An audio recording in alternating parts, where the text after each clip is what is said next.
Good morning, children. Today we will start new chapter, that is carbon and its compound. First of all, what is carbon? Carbon is an element. Okay, its symbol is C. It is an element which is a non-metal. Element which is non-metal. It is a non-metal. Its symbol is C. This is, now what is its atomic number? Its atomic number is 6. Its atomic number is 6.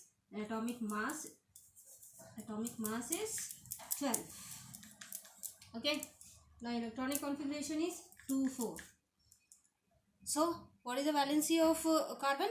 It is valency is 4. Now this is general idea about carbon.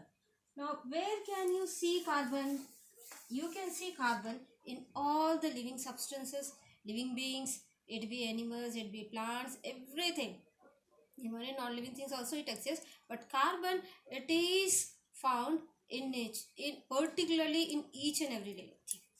Now carbon, it is a very special substance or element because of its two major unique properties. Now what is that unique property? First property is tetravalency. What is tetravalency? Means carbon shows valency 4. Its valency is 4. As I just now I told you, carbon, it is 6, 2, 4. So valency is 4. Now it means carbon will combine with 4 different elements or to form compounds, and particularly what type of bonding? Covalent bonding. I have told you about covalent bonding before in the previous class, and how covalent bonds are formed by sharing of electrons. So covalent bonds are formed by carbon. It shows its valency 4 by sharing with 4 different elements, or maybe even one element. Anyhow it will share and it will form bond. So hence this is the first property which makes it a very unique element, due to which various compounds are formed. Another property of carbon which makes it a unique element is catenation. Now what is this catenation? Now due to tetravalency it can make large number of compounds. Still more larger number of compounds can be formed by carbon due to this property. What is this catenation? It is self-linking. Self-linking. It means that carbon combines with itself to form various, to form a long chain. Carbon, it combines with itself to form a long chain. This way it can form as many as long chain, and then with more different compounds. So this gives rise to more larger number of compounds. Hence due to this, carbon is an element which forms maximum number of compounds, due to which a whole chemistry is separated, and that is called as organic chemistry. Okay, so two basic properties which makes carbon special element, it is tetravalency, and the other one catenation. Catenation is self-linking, or the carbon combines with itself to form a long chain. Carbon combines with itself to form long chain. That is called as catenation.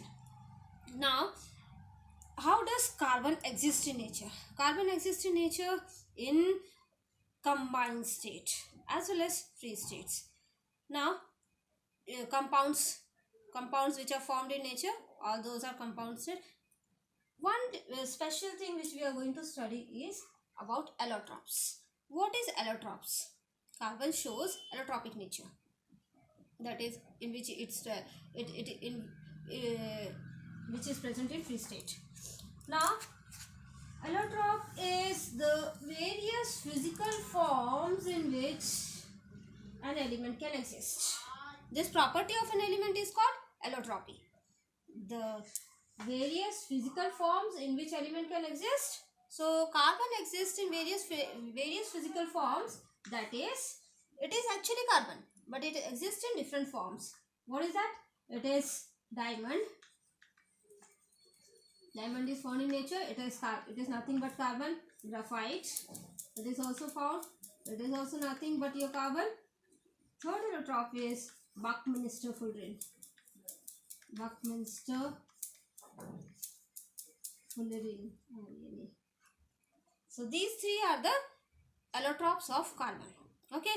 Now a lot more about diamond, graphite and Buckminster Fullerene. We'll see why these three are the forms of carbon, but still they are having different properties. As you know, diamond, it is the hardest substance known, whereas graphite is very soft and slippery. What is graphite? It is the pencil lead of your pencil which you see. You all know that. And you know that carbon, this graphite is very good conductor, whereas carbon, it is a non-metal and it is not good conductor. But still, the graphite form of carbon, it is a good conductor. So diamond is hardest and it is very lustrous. So you can see the properties of these two elements are totally different. Now why it is so? Just because of their physical, the physical properties are different just because of their structure. Now how the structure of graphite is?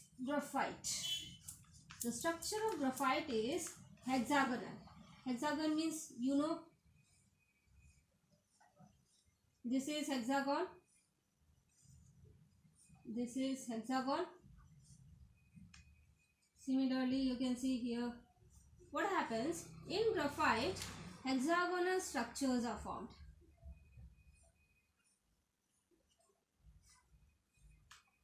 What happens? See.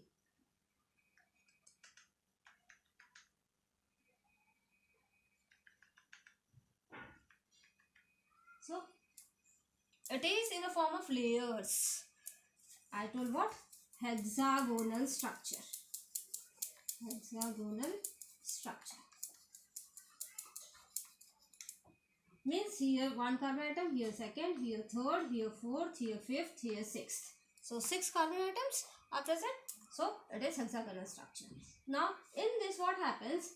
One carbon atom combines with 3 different carbon atoms. This is one carbon atom. It is combining with 1, 2, 3. Here one, you can see this. Here 1, 2.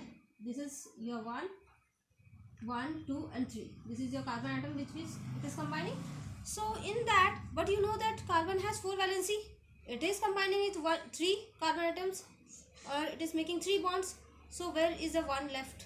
So that 1 which is left is responsible for your flow of electrons, due to which graphite is a good conductor of electricity. And now this, it is a weak bond. It is called as van der Waals bond. Van der Waals bond. Now this is what? It is the linking the 2 layers.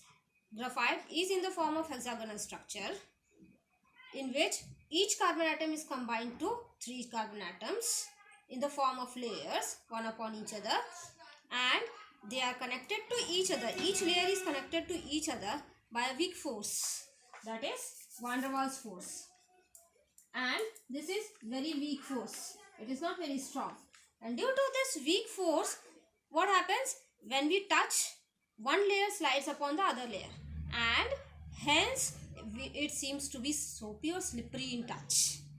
Hence it is soapy and that is slippery in touch. So this is all about your graphite. Graphite, it is soft and slippery in touch. It is a good conductor of electricity. So this is the structure. Hexagonal structure. Each carbon atom combines to 3 other carbon atoms connected in the form of layers. These layers are connected to each other with weak van der Waals force, and due to this structure, it is having its physical properties. So this is about your graphite.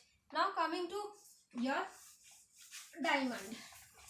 Diamond, what is the structure of diamond?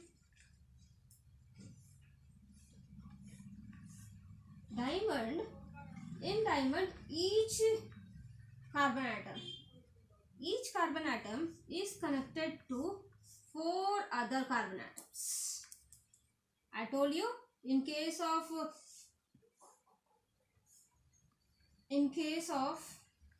your graphite, each carbon atom was connected to 3 other carbon atoms, whereas in diamond, each carbon atom is attached to, this is first carbon atom if we take, so 1, second, this is 1, 2, 3, 4. So 4 carbon atoms. The structure is called tetrahedron. Tetrahedron structure. Okay, now due to this, that is all the bonds, it is bonded, no valency is free, so it is not good conductor because there is nothing to make the electrons flow.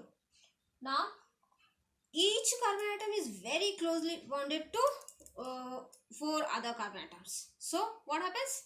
This makes the structure very strong. The bonding is very strong and it is a complex one, and hence it is the hardest substance known.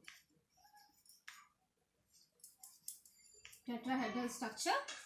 It has tetrahedron structure, and due to this structure, diamond is the hardest substance, and there is no free electron in this, and it is now the next one is your Buckminster-Fullerene. Buckminster-Fullerene is C60. It means 60 carbon atoms, they are making a sphere, that is ball-like shape structure. Ball-like structure. More about this Buckminster-Fullerene is to be yet found. Its properties are yet to be discovered. You will study it in later in the next classes. Now further after this, now what you have studied in carbon?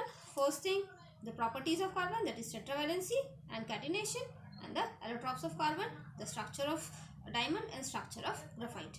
These things are the basic ones which is needed. Bonding of carbon, that is covalent bonding, how it forms, that is the most important. We will study about more in detail in the next class. Okay.